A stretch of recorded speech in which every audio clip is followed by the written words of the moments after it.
What is up, guys? Welcome to the Being Beautifully Honest podcast and channel. Thanks for being here, being subbed. If you're not, hit the button. And if you're listening on YouTube, hit the like. It's like walking in the room and hitting that light switch.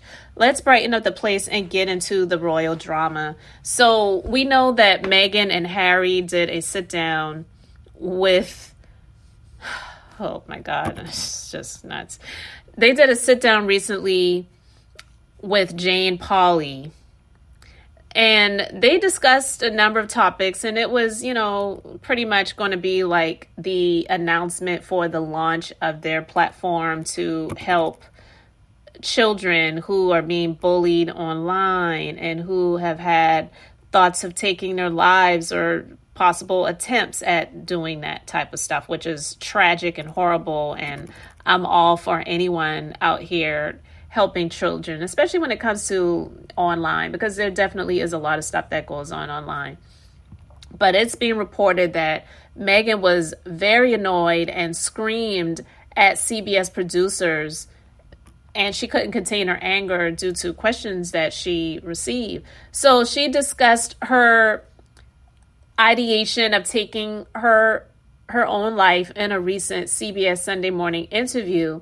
But it doesn't seem like she was prepared for Jane Pauley's question. According to Angela Levin, the former actress was upset after the interview wrapped.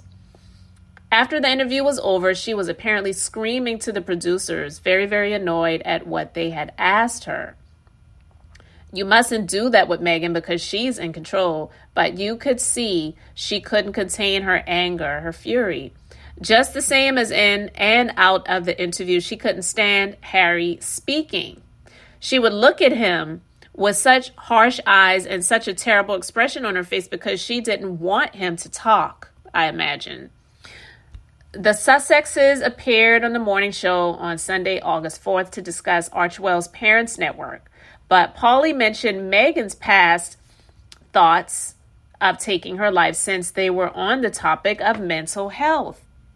When you've been through any level of pain or trauma, I believe part of our healing journey, certainly part of mine, is being able to be really open about it, Meghan said.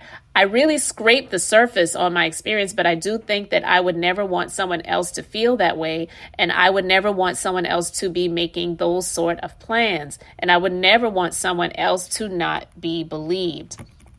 If me voicing what I have overcome will have saved someone or encouraged someone in their life to really genuinely check in on them and not assume that the appearance is good so everything is okay, then that's worth it. I'll take a hit for that, she said.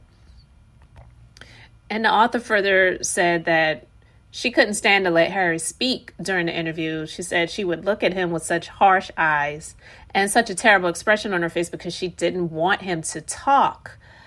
But she wanted him there for support pretty much, but not so much to really speak about anything. And that, to me, is one of the issues that I feel there's this huge disconnect between her and a lot of the public that don't really care for her, because a lot of people just see through the things that are happening as her just really using her platform, not for good, but for goodies, for profit, for what she really wants out of the situation. And I don't think that Jane Pauley asking her about her own mental health was a bad thing, because the fact that they're launching this initiative to help encourage people who are dealing with issues, struggling with life, and, do I continue to live or just end it all?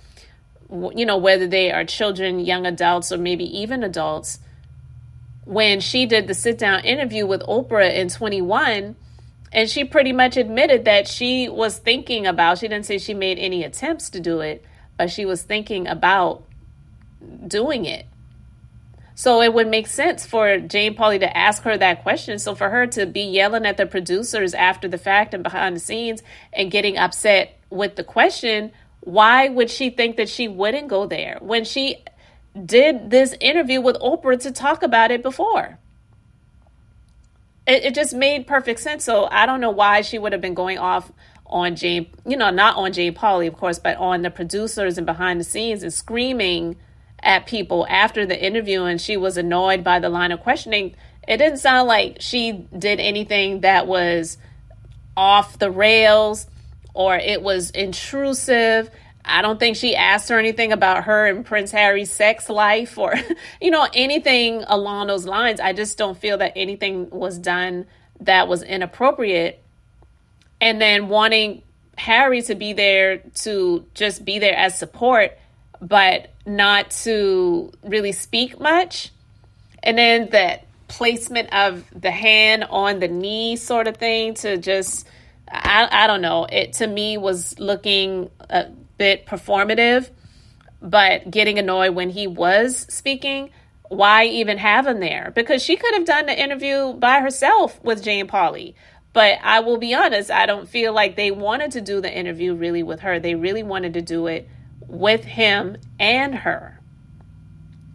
That's my personal feelings. And I even feel the same way when it comes to Oprah when she did the interview in 2021. But she started it off with it just being Meghan, and then Harry came out and joined. But I'm quite sure that Oprah did not want to do this without having the opportunity to have Harry on camera as well. That was huge for her. Like, seriously huge. So I don't know, with this situation and them doing this interview and then her getting upset with the producers behind the scenes about the line of questioning, if she really wanted to control things so much, then why not just give the questions that you want to have asked and they have to stick to that?